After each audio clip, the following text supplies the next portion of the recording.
గ్రంథము సమూయేలు రెండవ గ్రంథము 2వ అధ్యాయము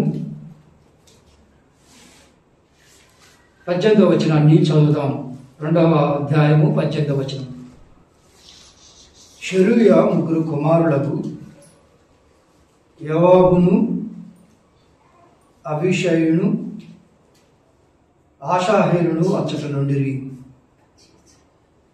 ఆషాహేలు అడవి లేడి అంతా తేలికగా పరిగెత్తగలవాడు కనుక అతడు కుడి తట్టైనను ఎడమ తట్టునైనను తిరుగక అబ్నేరును తరుముచుండగా అబ్నేరు వెనుకకు తిరిగి, నీవు ఆషాహేలువా అని అతను అడగగా అతడు, నేను ఆషాహేలునే అని అతనిని అడుగుగా అతడు, నేను ఆషాహేలునే అనెను. 24వ వచనం. యోవాబును అబీషైను అబ్నేరును తరుముచు గిబియోనును అరణ్యములోని గేహా ఎదుట అమ్మాయిను కొండకు వచ్చిరి. అంతలో సూర్యుడు అస్తమించెను. బెన్యామీయులు అబ్నేరుతో గుంపుగా కూడుకొని ఒక కొండ మీద నిలువగా. చదవబడిన ఈ లేఖన భాగాలను, మిగతా ఇతర లేఖన భాగాలను దేవుడే మన వినికిడిలో దీవించి ఆశీర్వదించునుగాక. ఆమేన్. ప్రభునందు ప్రియులారా, మనము గడిచిన కాలముల నుండి సమూయేలు 2వ గ్రంథాన్ని ధ్యానం చేస్తూ వస్తూ ఉన్నాం. సమూయేలు 2వ గ్రంథం 1వ అధ్యాయాన్ని ధ్యానం చేసి ముగించాం.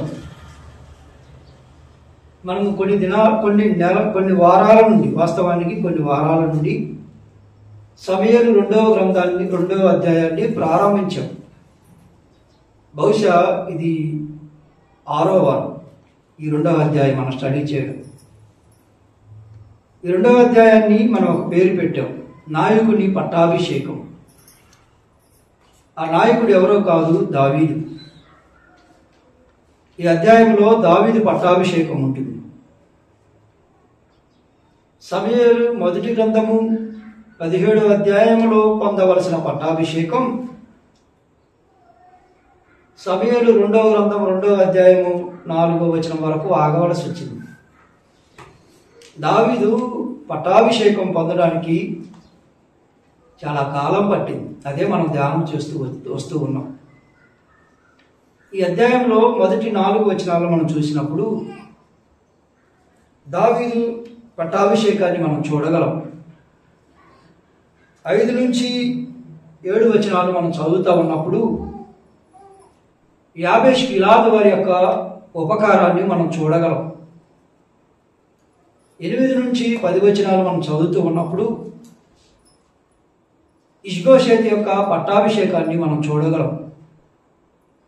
11 నుండి 31 వచనాలు మనం చదువుతూ ఉన్నప్పుడు ఇరు సైన్యాల మధ్య పోరాటం, యోవాబు అబ్నేరుల మధ్య పోరాటం, అదే మనం చూస్తూ ఉండగా వాటిల్లో మనము ఈ 2వ అధ్యాయంలో వ్యక్తులను జ్ఞాపకం చేసుకుంటూ వస్తూ ఉన్నాం. మనం ఇంతవరకు ఈ 2వ అధ్యాయంలో ఎంతమందిని వ్యక్తులను చూసామంటే 9 మంది వ్యక్తులను మనం చూసాం. ఈ 2వ అధ్యాయంలోని 1 దావీదును చూసాం, 2 నాబాలును చూసాం, 3 అబీగయీలును చూసాం, 4 అహీనోయమును చూసాం, 5 నేరును చూసాం, 6 అబ్నేరును చూసాం, 7 ఇష్బోషెతును చూసాం, 8 షెరూయాను చూసాం, 9 షెరూయా కుమారుడైన యోవాబును చూసాం. 9 మంది మనం చూసి మన వరుసగా ధ్యానం చేస్తూ వస్తూ ముగించాం. మరి ఈ దినము మనము 10వ వ్యక్తి, ఈ 2వ అధ్యాయంలో ఉన్న మరొక వ్యక్తి, 10వ నెంబర్గా మనం చూడబోతున్న వ్యక్తి అబీషై. షెరుయా కుమారుడగు అబీషైని మనం చూడబోతూ ఉన్నాం. మనము యథావిధిగా మాట్లాడుతున్నట్లుగానే, యథావిధిగా ధ్యానం చేస్తున్నట్లుగానే, యథావిధిగా మనము ప్రభు సన్నిధిలో జ్ఞాపకం చేసుకున్నట్లుగానే మనం యోవాబు దగ్గరకు వచ్చినప్పుడు యోవాబు ఎవరు, యోవాబు ఎలాంటి వాడు, యోవాబు పొందిన ఫలితం ఏంటని మనం చూసి ముగించాం. అయితే ఈ దినం కూడా మనము అభిషేక్ గురించి కూడా ఇలాగే ధ్యానం చేయబోతూ ఉన్నాం. అభిషేక్ ఎవరు, అభిషేక్ ఎలాంటి వాడు, అభిషేక్ పొందిన ఫలితం ఏంటి, ఈ మూడే మనం చూడబోతూ ఉన్నాం. నెంబర్ 1, అభిషేక్ ఎవరు, అభిషేక్ ఎలాంటి వాడు, అభిషేక్ పొందిన ఫలితం ఏంటి, అదే మనం చూడబోతూ ఉన్నాం. నెంబర్ 1 మనం చూస్తా ఉన్నప్పుడు అభిషేక్ అనగా అర్థం ఏంటి అంటే బహుమతికి తండ్రి. అభిషేక్ అనగా బహుమతికి తండ్రి అని అర్థము. అభిషేక్ని మనం చూస్తా ఉన్నప్పుడు చూద్దాం. దినవృత్తాంతాల మొదటి గ్రంథం, అభిషేక్ ఎవరో మనం చూద్దాం. దినవృత్తాంతాల మొదటి గ్రంథము 11వ అధ్యాయము 20వ వచనాన్ని మనం చదువుదాం. దినవృత్తాంతాల మొదటి గ్రంథము 11వ అధ్యాయము 20వ వచనాన్ని మనం చూద్దాం. 19 నుంచి చదివితే మీకు అర్థమవుతుంది. 19 నుంచి చదువుదాం. నేను ఇలాగు చేయకుండా నా దేవుడు నన్ను కాచునగాక, ప్రాణమునకు తెగించి ఈ నీళ్లు తెచ్చిన ఈ మనుషుల రక్తమును నేను త్రాగుదునా అని చెప్పి త్రాగకపోయాను. ఈ ముగ్గురు పరాక్రమశాలులు ఇట్టి పనులు చేసిరి. యోవాబు సహోదరుడునైన అబీషై ముగ్గురిలో ప్రధానుడు.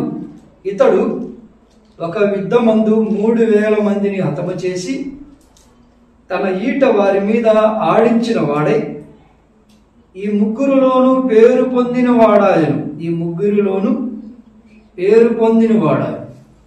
మంచిది. మనం చూస్తూ ఉండగా అభిషేక్ ఎలాంటి వాడంటే యుద్ధవీరుడు. అభిషేక్ ఎవరో అని మనం చూస్తున్నప్పుడు షెరుయా కుమారుడగు అభిషేక్. వాస్తవానికి షెరుయా కుమారులలో పెద్దవాడు అభిషేక్. యోవాబు, అభిషేక్, ఆషాహేలు, వీళ్ళు ముగ్గురు మనం చూస్తా ఉన్నప్పుడు యోవాబు కంటే, ఆషాహేలు కంటే పెద్దవాడు ఎవరు అంటే అభిషేక్. షెరుయా కుమారుడైన అభిషేక్ యోవాబు కంటే పెద్దవాడు. యోవాబు దావీదు సైన్యములో సైన్యాధ్యక్షుడు, కానీ అతని కంటే అన్న అభిషేక్ పెద్దవాడు. అయితే నేను ఏమని జ్ఞాపకం చేయబోతూ ఉన్నానంటే షెరుయా కుమారుడైన అభిషేక్ని మనం చూస్తా ఉన్నప్పుడు ఈ అభిషేక్ యుద్ధవీరుడు, పరాక్రమశాలుడు. ఎంత యుద్ధవీరుడో, ఎంత పరాక్రమశాలుడో మనము దినవృత్తాంతాల మొదటి గ్రంథము 11వ అధ్యాయాన్ని చదువుతున్నప్పుడు అతని యొక్క శౌర్యాన్ని మనం చూడగలం. ఎంతటి పరాక్రమవంతుడో, ఎంత యుద్ధవీరుడో, ఒక్క ఈటతో 3000 మందిని చంపినవాడు. వినండి, చాలా విశేషమైన వాడు ఈ అభిషేక్. వాస్తవానికి యోవాబు కంటే కూడా ధైర్యశాలి, పరాక్రమవంతుడు, ఆ యుద్ధవీరుడు. అయితే అలాంటి ఈ అభిషేక్ కొన్ని మంచి లక్షణాలు ఉన్నాయి, కొన్ని చెడు లక్షణాలు ఉన్నాయి. కానీ యోవాబు ప్రత్యక్షంగా మనుషులను చంపడంలో తన హస్తాన్ని ఉపయోగిస్తాడు. కానీ ఇంటర్నల్గా యోవాబు సహాయం చేసిన వారు ఎవరు అంటే ఈ అన్న అయిన అభిషేక్. మనం చూస్తూ ఉన్నప్పుడు అబ్నేరును చంపడంలో యోవాబు హస్తం కనిపించింది, కానీ ఆ అబ్నేరును చంపే విషయంలో ఈ అభిషేక్ యొక్క హస్తము కనపడదు, కానీ సహాయం చేసిన వాడు. అంత మాత్రమే కాదు, అమాషాను చంపే క్రమంలో యోవాబు అమాషాను చంపుతాడు. అమాషాను చంపే క్రమంలో కూడా ఈ అభిషై ఉంటాడు, కానీ ఇతని హస్తము కనపడదు. అంత మాత్రమే కాదు, అబ్షాలోమును చంపుతాడు యోవాబు. యోవాబు అబ్షాలోమును చంపే క్రమంలో యోవాబు హస్తము కనిపించింది, కానీ ఈ అభిషై యొక్క హస్తం అక్కడ కనిపించదు. నెట్టుకు ఈ యోవాబు ఎలాంటి వాడో కొన్ని విషయాలు మనం ధ్యానం చేసి యోవాబులో నుంచి మనం ఒక పాఠాన్ని నేర్చుకొని మనం ముగిద్దాం. క్షమించిన అభిషై, ఈ అభిషై ఎలాంటి వాడో చూస్తూ ఈ అభిషైలో నుంచి ఒక పాఠాన్ని మనం నేర్చుకొని మనము ముగిద్దాం. రండి, అభిషై ఎలాంటి వాడో చూస్తామని మొట్టమొదటి మాట చూద్దాం. అభిషై సమూయేలు మొదటి గ్రంథము 26వ అధ్యాయము 6 నుండి చదువుదాం. 6 నుండి. అప్పుడు దావీదు పాళెములోనికి సౌలు దగ్గరకు నాతో కూడా ఎవరు వస్తురని హిత్తీయుడైన అహీమెలెకును షెరూయా కుమారునకు యోవాబునకు సహోదరుడునకు అభిషైను అడగగా, నీతో కూడా నేనే వస్తునని అభిషై అనెను. దావీదును అభిషయును రాత్రి వేళ ఆ జనుల దగ్గరికి పోగా, సౌలు దండు క్రొత్తాళంలో పండుకొని నిద్రపోవచ్చుండెను. అతని ఈటె అతని తలగడ దగ్గర నేలను నాటి ఉండెను. అబ్నేరును జనులను అతను చుట్టూ పండుకొని ఉండిరి. అప్పుడు అభిషై దావీదుతో, దేవుడు ఈ దినమున నీ శత్రువుని నీకు అప్పగించెను, కాబట్టి నీ చిత్తమైతే ఆ ఈటెతో ఒక్క పోటు పొడిచి నేను అతనికి భూమికి నాటివేతును, ఒక్క దెబ్బతోని పరిష్కారము చేతుననగా, దావీదు, నువ్వు అతన్ని చంపకూడదు. యెహోవా చేత అభిషేకం నొందిన వారిని చంపి నిర్దోషి అగుట ఎవనికి సాధ్యము? యెహోవా జీవము తోడు, యెహోవాయే అతని మొత్తును, అతడు అపాయములను చచ్చును, లేదా యుద్ధమునకు పోయి నశించును. చదువుతా ఉన్నప్పుడు ఈ భాగమంతా మనం ఎరుగుదమే. ఈ జీపు అరణ్యంలో సౌలు దండు క్రొత్తాళంలో ఉండి ఉన్నది. అంటే సౌలు యొక్క సైన్యము సౌలు దావీదును తరుముతున్న కాలంలో జీపు అరణ్యానికి వచ్చిన తర్వాత రాత్రి అయింది, చీకటి పడింది. సౌలు సైన్యాధిపతి అయిన అబ్నేరు సౌలు సైనికులంతా అక్కడ పడుకొని ఉన్నారు.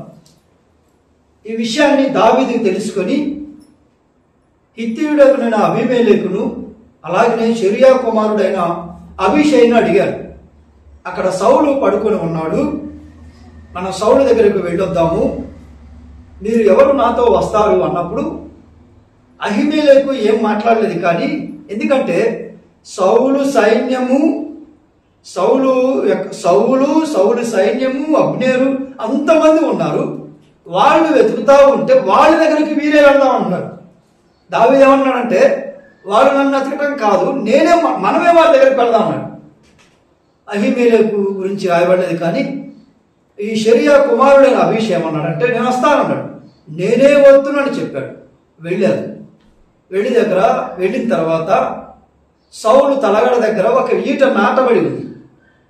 ఈట నాటబడినప్పుడు ఈ అభిషై ఏమంటాడంటే, ఆ ఈట నాటబడి ఉంది, నేను ఆ ఈటను తీసుకొని సౌలుని చంపి నేలకు నాటి వేస్తాను, నువ్వు సెలవి అన్నాడు. అప్పుడు దావీదు అడ్డుపడినవాడు. అంటే అభిషై దావీదు పట్ల ప్రేమ ఉందే, కానీ సౌలు ఇతడు దేవుని సేవకుడు, ఇతని దేవుని చేత ఏర్పరచబడిన వాడన్న ఆలోచన ఎవరికి లేదు. అభిషై గమనించలేదు. అసలు వాస్తవానికి ఎవరిని చంపడానికి వచ్చాడు సౌలు దళం, సౌలు యొక్క సైన్యం అంటే దావీదుని చంపడానికి. కానీ దావీదు ఏం చేయాలి? దావీదే చంపాలని ఆలోచన చేయాలి. దావీదు ఏమనాలి? వీళ్ళు నన్ను చంపడానికి వచ్చారు, ఈ సౌలు ఈ సైన్యం అంతా నిద్రపోతా ఉన్నారు, కాబట్టి ఆ అభిషై నువ్వు వాళ్ళని చంపే, ఇగో సౌలు నిద్రపోతున్నాడు చంపే అని దావీదు ఆజ్ఞాపించాలి. కానీ తరుముతుందని దావీదుని పారిపోతుంది దావీదు, శ్రమను అనుభవిస్తుంది దావీదు, కుటుంబానికి దూరమైంది దావీదు, మందసానికి దూరమైంది దావీదు, అరణ్యంలో పారిపోతుంది దావీదు. దావీదుకి కోపం రాలేదు, కానీ ఇదిగో అతనితో పనివాడైన అభిషేక్కి కోపం వచ్చింది. అంటాడు, దేవుని సేవకుడని గుర్తించకుండా, అసలు దేవునితో నిబంధన చేయబడిన వాడు, దేవుడు ఏర్పరచుకున్నవాడన్న సంగతి మర్చిపోయి ఇతడు దావీదు మీద ప్రేమ చొప్పున అభిషేక్ ఏమంటాడంటే, నేను ఇతను చంపివేస్తాను సెలవి అంటాడు.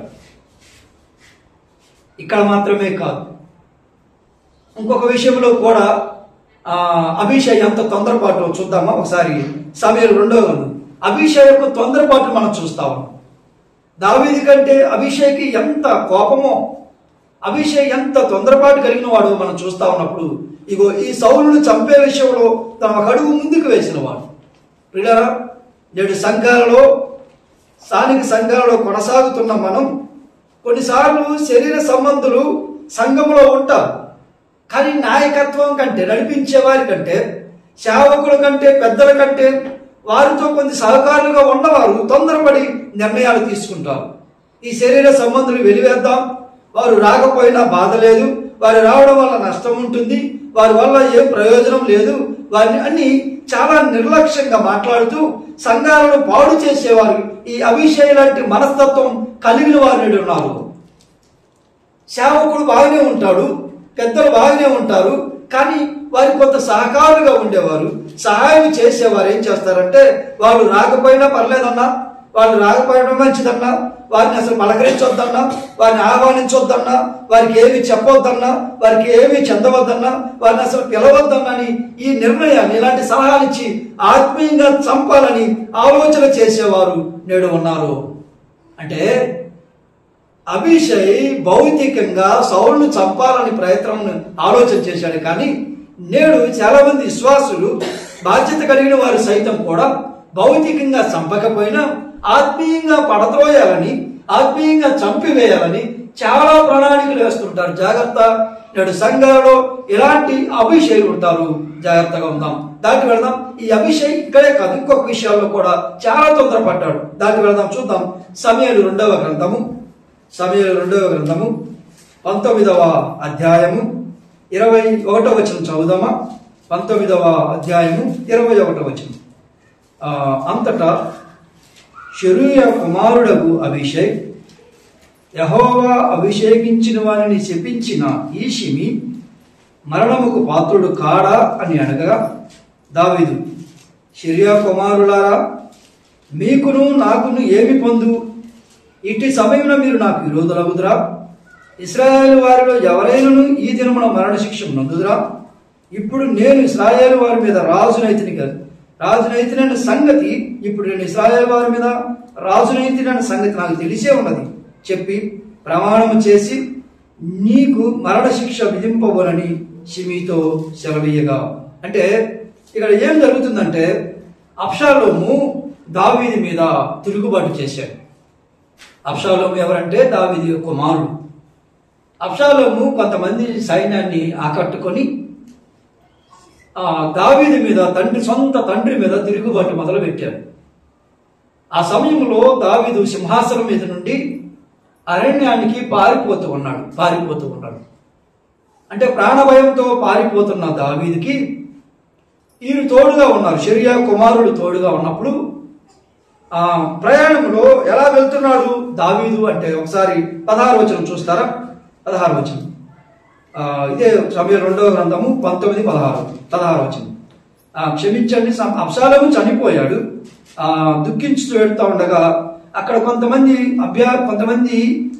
తిరుగుబాటు చేశారు. తిరుగుబాటు చేసిన సమయంలో 19వ వచనంలో మనం 19వ అధ్యాయం చూస్తున్నప్పుడు అతని చూడండి, అక్కడ 16వ వచనం. అంతలో బహీరుమునందున్న బెన్యామీనుడు గెరా కుమారుడైన షిమి త్వరపడి రాజైన దావీదును ఎదుర్కొనుటకు యూదా వారితో కూడా వచ్చెను. అప్పుడు చూస్తారు, ఇక్కడ చూడండి, ఆడ ఏమంటున్నాడంటే 20వ వచనం, నేను పాపము చేసితిని నాకు తెలిసినది కనుక యేషేపు వారందరితో కూడా నా ఏలినవాడు రాజుని ఎదుర్కొనుటకై నేను ముందుగా వచ్చాను. 21 అంతటా షెరియా కుమారుడు అభిషై యెహోవా అభిషేకించిన వారిని శపించిన ఈ షిమి మరణముకు పాత్రుడు కాడా అంటే అక్కడ ఒక షిమి సాష్టాంగపడి 19వ వచనంలో అంటా ఉన్నాడు. చూడండి 19వ వచనం ఏమంటాడు? నా ఏలినవాడా, నేను చేసిన ద్రోహము నా మీద మోపకము. నా ఏలినవగు రాజునకు నీవును యెరూషలేమును విడిచిన వేళ నీ దాసునకు నేను మూర్ఖించి చేసిన దోషమునందు జ్ఞాపకము చేసుకోనకము, మనసు నందించుకొనము. నేను పాపము చేసి నాకు తెలిసి ఉన్నది. అంటే ఈ షిమి ఏం చేశాడంటే దావీదుని తిడుతూ ఉన్నాడు, శపిస్తా ఉన్నాడు. దావీదుని శపిస్తా ఉన్నాడు, తిడుతూ ఉన్నాడు. తిడుతూ ఉన్న సమయంలో ఇక్కడ 2 సార్లు మనం ఆ విషయాలు మనం చూడగలం. ఒకసారి తిడతాడు, ఒకసారి షిమి అబ్షాలోము దావీదు మీద తిరుగుబాటు చేసినప్పుడు అదే విధంగా తిడతాడు. ఏమంటే చీపో దుర్మార్గుడా, చీపో అని తిడతాడు. అప్పుడు ఎప్పుడైతే అబ్షాలోము చనిపోతాడు, మరలా తిరిగి రాజ్యానికి వెళ్ళిపోయిన తర్వాత ఇప్పుడు ఈ షిమి తిరిగి వస్తాడు. ఈ షిమి ఏం చేస్తాడు? తిరిగి వస్తాడు. తిరిగి వచ్చినప్పుడు దావీదు దోషి అభిషే అంటాడు, ఈ షిమి అంతకుముందు తిట్టాడు కదా, కాబట్టి ఈ షిమిని చంపివేద్దాం. అర్థమవుతుందని చెప్పేది. ఈ షిమి ఏం చేస్తాడు అంటే దావీదుని శపిస్తాడు. ఏది? అబ్షాలోము తిరుగుబాటు చేసినప్పుడు దావీదు పారిపోతాడు. తర్వాత అబ్షాలోము చనిపోయిన తర్వాత తిరిగి మరలా వచ్చి సింహాసనాన్ని అధిరోహిస్తాడు దావీదు. సింహాసనానికి వెళ్ళిన తర్వాత ఈ షిమి అనేవాడు తిరిగి వస్తాడు. తిరిగి వచ్చినప్పుడు అభిషే చూస్తాడు. అభిషే చూసి ఇతడే కదా మనము అప్పుడు పారిపోతున్నప్పుడు శపించిన వాడు, కాబట్టి ఇతను ఏం చేయాలంటే ఇతను చంపివేద్దామంటాడు. అప్పుడు దావీదు అతను అడ్డుకుంటాడు. అంటే సౌలును చంపే క్రమంలో దావీదు అడ్డుపడ్డాడు. ఇప్పుడు ఈ షిమిని చంపే క్రమంలో కూడా దావీదు ఏం చేశాడు? అడ్డుపడ్డాడు. అంటే ఈ అభిషేక్ యొక్క తొందరపాటు చూడండి. దావీదుని ఎవరు ఏమన్నా అంటే అసలు ఒప్పుకోను వాడు. షెరియా కుమారుడైన అభిషేక్ దావీదు అంటే ఎంత ప్రేమ మనం చూస్తా ఉన్నాం పిల్లరా. అక్కడ సౌలుని చంపే క్రమంలో సౌలుని విషయంలో కూడా ఈ అభిషేక్ తొందరపడినవాడు. అంత మాత్రమే కాదు, ఈ షిమి విషయంలో కూడా తొందరపడినవాడు చూస్తా ఉన్నాం. 2 విషయాల్లో చాలా తొందరపడినవాడు. ఒకటి సౌలుని అక్కడ తప్పించే క్రమంలో వాస్తవానికి దావీదు ఏమంటాడు? ఈ సౌలుని చంపవద్దు అంటాడు, కానీ అభిషేక్ ఏమంటాడు? చంపాలంటాడు. రెండోది ఈ షిమిని చంపాలంటాడు అభిషేక్. దావీదు ఏమంటాడంటే నేను ఇశ్రాయేలు రాజు అయినాను కదా, అతను నన్ను శపించాడు కదా, నేను అతన్ని క్షమించాను, కాబట్టి నువ్వు అతను చంపవద్దు, నేను అతనికి మరణ శిక్ష విధింపను, నువ్వు మాత్రం అతను ఏమి చేయవద్దు అంటాడు. అభిషేకము చంపాలంటాడు, దావీదేమో వద్దు అంటాడు. ఇది వీళ్ళిద్దరి మధ్య జరుగుతున్న అంత మాత్రమే కాదు. ఇంకొక మాటగా చూద్దామా? సమూయేలు రెండవ గ్రంథం సమూయేలు 2 విషయాలు మనం చూస్తా ఉన్నాం. ఒకటిని సౌలును చంపాలని తొందరపడినవాడు, రెండోది షిమిని చంపాలని తొందరపడినవాడు. అంత మాత్రమే కాదు. సమూయేలు 2వ గ్రంథము 3వ అధ్యాయము 30వ వచనం చూద్దామా? 30వ వచనం.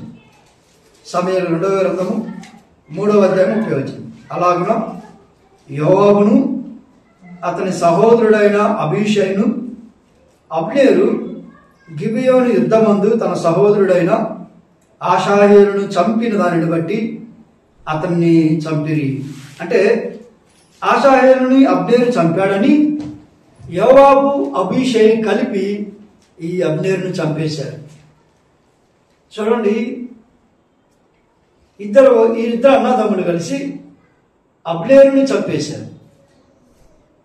ఇక్కడ డైరెక్ట్గా చంపడంలో అభిషేక్ యొక్క హస్తము కూడా మనం చూడగలం. అభిషేక్ యొక్క హస్తాన్ని మనం గమనిస్తా ఉన్నాం. యోవాబు అబ్నేరుని చంపడంలో ప్రధాన పాత్ర వహిస్తే అతన్ని చంపడంలో ఇతని సహాయ పాత్ర కూడా ఉంది. అది మనం చూస్తా ఉన్నాం. అంటే కొంతమంది ప్రత్యక్షంగా మాట్లాడే వాళ్ళు ఉంటారు సంఘంలో, కొంతమంది మీద.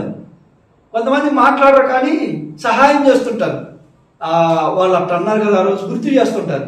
ఆ రోజు అట్లా మాట్లాడారు కదా, వారు అట్లా అన్నారు కదా, వాళ్ళు అలా చేశారు కదా.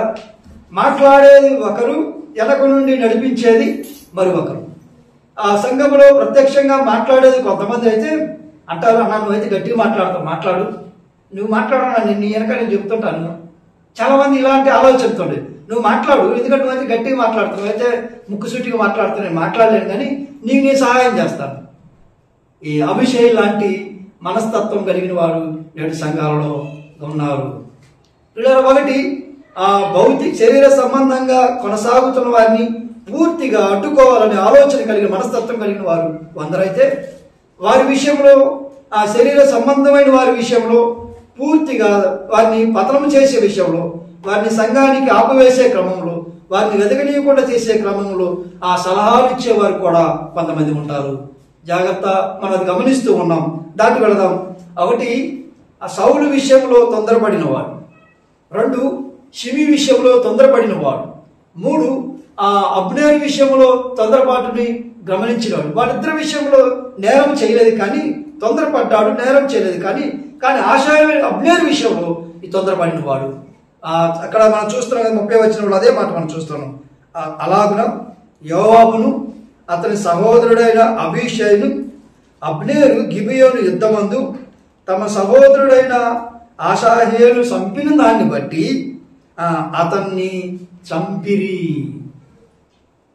ఆషాహేలు చంపినారని వీళ్ళిద్దరు కలిసి అబ్నేరును చంపారు. దాటి వెళదాం. ఈ అభిషేక్ ఎలాంటి వాడు మనం చూస్తా ఉన్నాం. ఇంకో మాటకు చూద్దాం. ఇదే సమూయేలు 2వ గ్రంథము 10వ అధ్యాయము 10 నుంచి చూద్దాం. సమూయేలు 2వ గ్రంథము 10వ అధ్యాయము 10 నుంచి మనం చూద్దాం. 10 నుంచి చూద్దాం.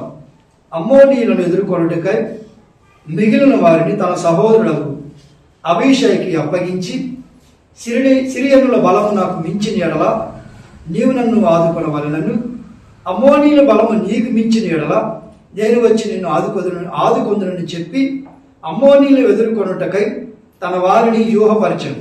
12 అప్పుడు ధైర్యము తెచ్చుకొనుము, మన జనులను మన దేవుని పట్టణములను తలంచుకొని ధైర్యం తెచ్చుకుందాము. తన దృష్టికి ఏది అనుకూలమో యెహోవా దానిని చేయును గాకని అభిషేక్తో చెప్పి యోవాబును అతనితో కూడా ఉన్న వారిని సిరియనులతో యుద్ధము బయలుదేరగానే వారు అతని ఎదుట నిలువజాలక పారిపోయిరి. 14 వచనం.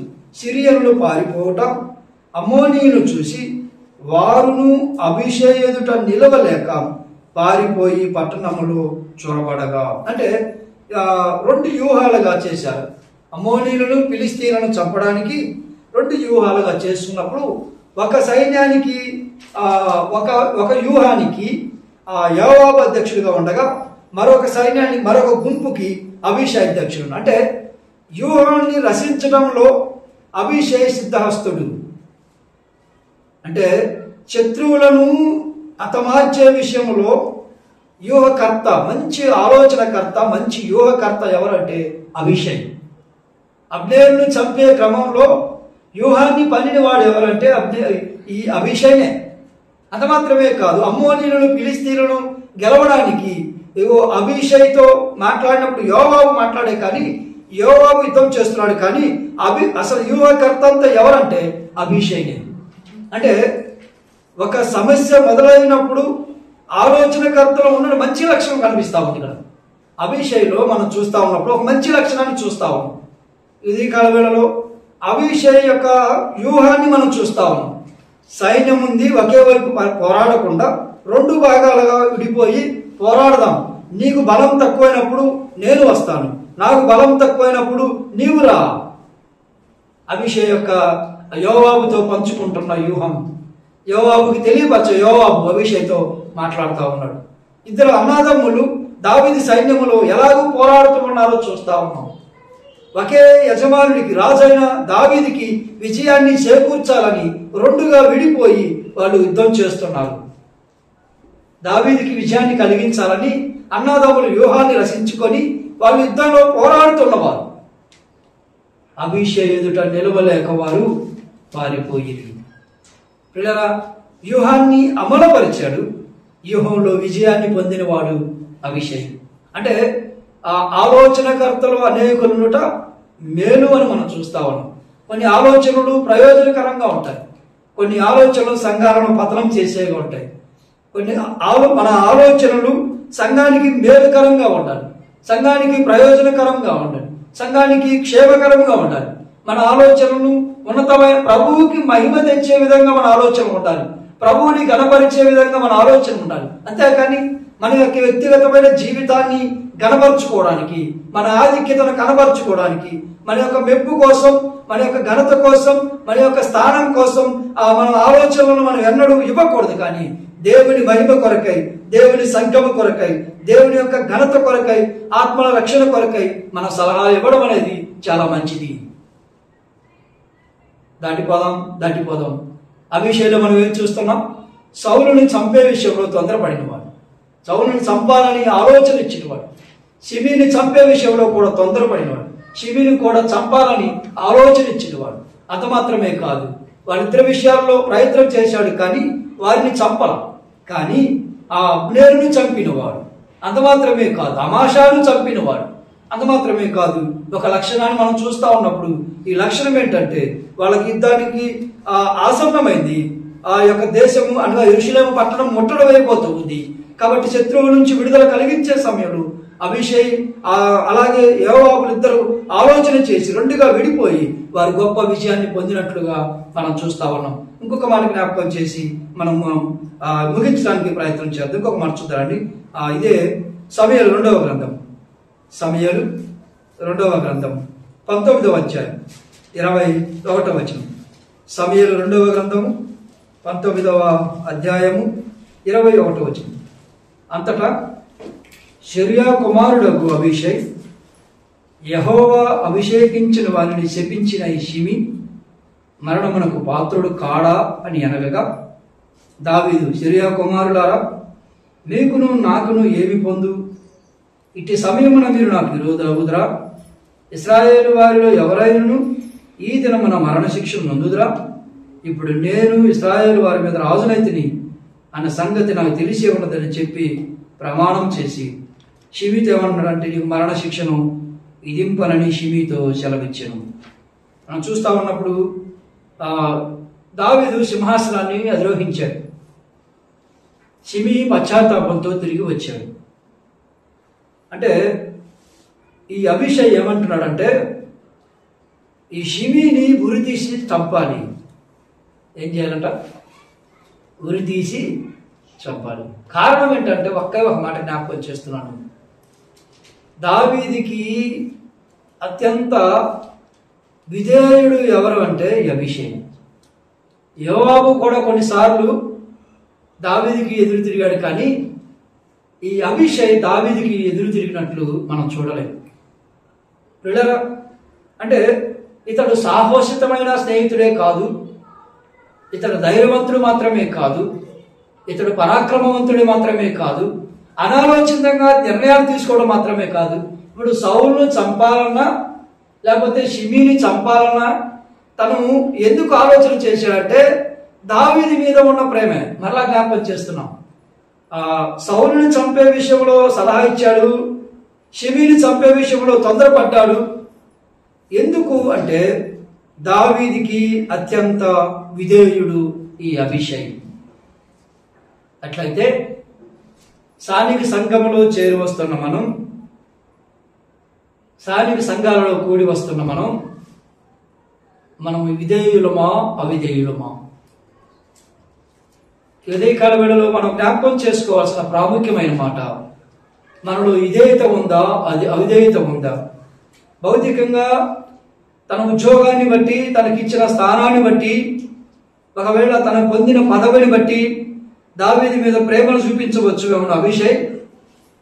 కానీ మన పాపములను తీసివేసి మన కొరకై పరలోకంలో నుండి భూలోకాన్ని దిగివచ్చి మన నిమిత్తమై కల్వరిశిలో మరణించి సమాధి చేయబడి తిరిగి లేచిన ప్రభువైన యేసు క్రీస్తు వారి కొరకు ఆయన రక్తంలో కడగబడిన మనం ఆయనకు విధేయులమా అవిధేయులమా?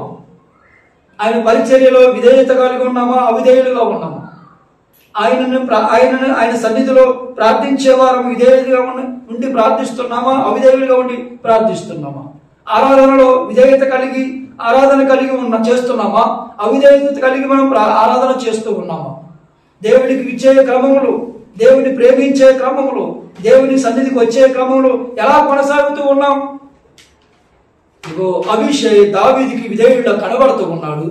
మనము స్థానిక సంఘంలో దేవునికి, స్థానిక సంఘంలో ఉన్న బాధ్యత కలిగిన వారికి విధేయుల్లో మనం కనిపిస్తున్నామా? ఒక మాటగా మనం చూద్దాం. కొరింథీయులకు రాసిన మొదటి పత్రిక 16వ అధ్యాయం 16వ వచనం చూస్తారా? కొరింథీయులకు రాసిన మొదటి పత్రిక 16వ అధ్యాయము 16వ వచనం. 16 చూద్దాం. కాబట్టి సహోదరులారా, అట్టివారంటే ఎవరు? పై వచనం.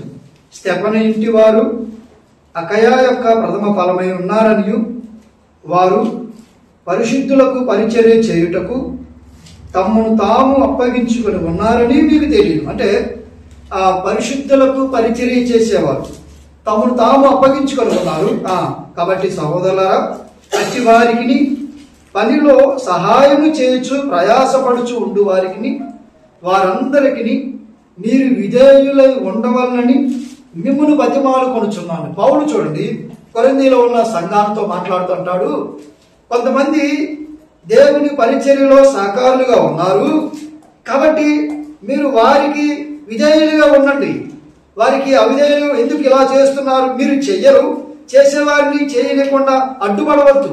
వారు చేస్తూ ఉన్నారు కాబట్టి, దేవుని పరిచర్యను కొనసాగిస్తున్నారు కాబట్టి, దేవుని పరిచర్యను వారు ముందుకు తీసుకెళ్తున్నారు కాబట్టి మీరు వారికి విధేయులై కొనసాగండి. చాలా స్థలాల్లో మనం చూసినప్పుడు ఇది ఎందుకు చేశారు, అది ఎందుకు చేశారు, అట్లా ఎందుకు వీళ్ళు చెయ్యరు, చేసేవారిని చెయ్యలేరు. అంటే వీళ్ళ యొక్క ఉద్దేశం ఏంటంటే వాళ్ళు విధేయులు అవడం కంటే వారు అవిధేయులుగా కార్యాలు జరిగిస్తూ ఉంటారు. అంటే దేవుని పనిని జరిగించే విషయంలో విధేయత కలిగి ఉండమని పౌలు కొరింథీలో ఉన్న వారిని బతిమలాడి చెప్తూ ఉన్నాడు.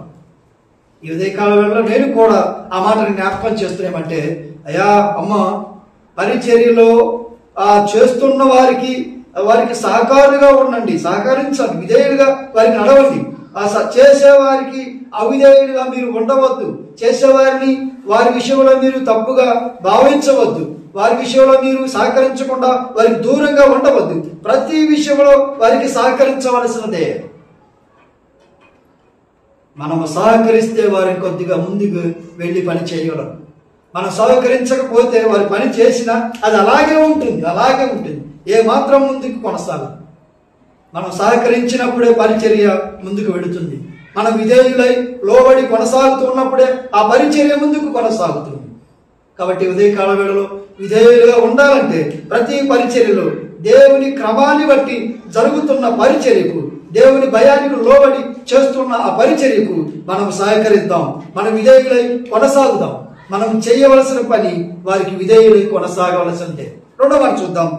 ఫిలిప్పీయులకు రాసిన పత్రిక ఎందుకు అలా కొనసాగాలి అంటే, ఫిలిప్పీయులకు రాసిన పత్రిక 2వ అధ్యాయం 12వ వచనం చూస్తారా? 2వ అధ్యాయం 12వ వచనం.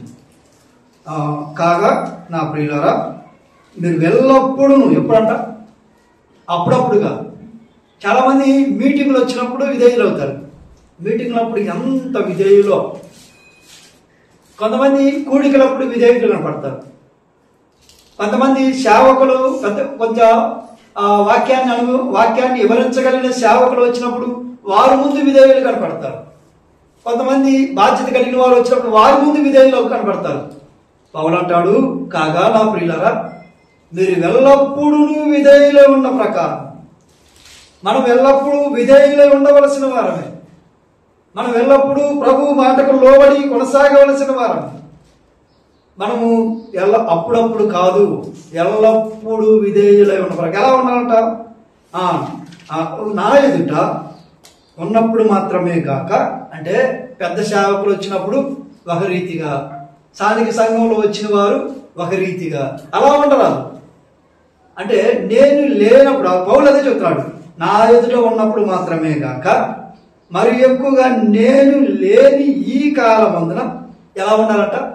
భయముతోను వణుకుతోను మీ సొంత రక్షణను కొనసాగించండి. మీ సొంత రక్షణను అంటే కొంతమంది ఎలా ఉంటారు? దేవుని సేవకులు కానీ పెద్దలు కానీ లేరనుకో, వాళ్ళ ఇష్టం. అంటే ఇష్టం అంటే మరీ అంతగా అంటే పాపంలో వెళ్ళిపోతారని కాదు, కొన్ని విషయాలు వాళ్ళు ఇష్టంగా కొనసాగిస్తారు.